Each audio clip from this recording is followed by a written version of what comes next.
Yan, mga kalindo, nag-isip ako nung kakainin ko.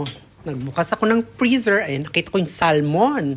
At of course, ayan, marami akong salmon sa freezer. At nag-isip ako, nilagyan ko ng talong. Ayan, pinirito ko yung talong, nilagyan ko siya ng bagoong. O ayan, mga kalindog. O diba? Nako, hindi to pwede sa mga may high blood, guys, ha? Huwag nyong kainin yan. O hindi siya pwede sa inyo, sa akin lang, charot. Ayan guys, tikman nyo. Tapos nilagyan ko ng maraming asukal. At of course, ng suka. O diba? Oh my God, ayan. Tingnan nyo guys. Magkakain na ako, o diba?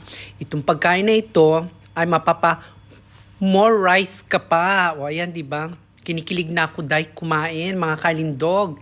Kilig na kilig at para akong talagang pidging-pidging na sa pagkain ito dahil ang sarap, may bagoong. Ayan, pakita ko sa inyo. Ayan, bagoong na salmon with talong.